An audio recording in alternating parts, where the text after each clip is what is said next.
मेहर खां रिपोर्ट करे रहियो आहे फरमान अली चन्ना। वापडा जी निजकारी वारे अमल ख़िलाफ़ पाकिस्तान हाइड्रो इलेक्ट्रिक यूनियन जे सॾ ते मेहर में सेप्को मुलाज़िमनि पारां कम छॾ हड़ताल करे एहतजाजी मुज़ाहिरो कयो। सेप्को मुलाज़िमनि पारां हाजी हुसैन जतोई, सईद कल्होड़ो, ज़ाहिद भुट्टो, मुमताज़ तलो, रफ़ीक जतोई, अमीन महसर ऐं ॿियनि जी अॻवाणी में कम छॾ हड़ताल करे सेप्को ऑफिस खां मुख्य गेट ताईं एहतजाजी मुज़ाहिरो कयो। मुज़ाहिरीन हथनि में प्ले कार्ड खणी निजकारी ख़िलाफ़ नारेबाज़ी कई। उन मौके ते अॻवाणनि चयो त हुकूमत मुलाज़िम दुश्मनी ते लही आई आहे। वापडा मुलाज़िमनि जा जाइज़ मसइला हल न पिया थियनि। हुकूमत मुलाज़िमनि जो जिबरी बदलियूं करे रही आहे। मुलाज़िमनि खे का बि सहूलत नाहे। हुननि घुर कई आहे त वापडा जी निजकारी वारो अमल बंदि करे मुलाज़िमनि जा जाइज़ मसइला हल कया वञनि। जीअं त असांजो मुल्क गिर एहतजाज निजकारी जे हवाले सां आहे।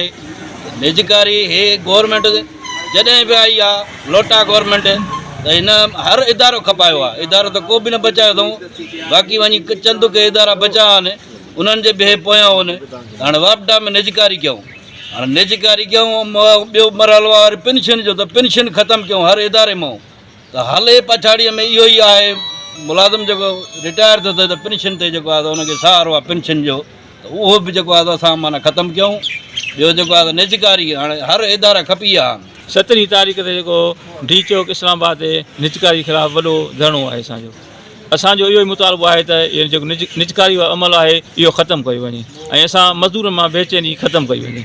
जीअं त अॼु 10 तारीख़ ते पूरे पाकिस्तान में निजकारी जे ख़िलाफ़ु एहतजाज कयो आहे। असांजे क़ाइद साईं अब्दुल लतीफ़ निज़ामणी साहब ख़ुर्शीद अहमद ख़ान जे चवण ते अॼु पूरे पाकिस्तान में निजकारी जे लाइ अॼु असां एहतजाज कयो आहे। मेहर सब डिवीज़न, मेहर डिवीज़न सॼी में।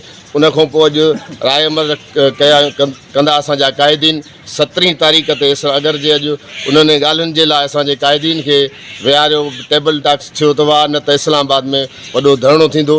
धरणे जे लाइ ऐलान थियल आहे 17 तारीख़ ते।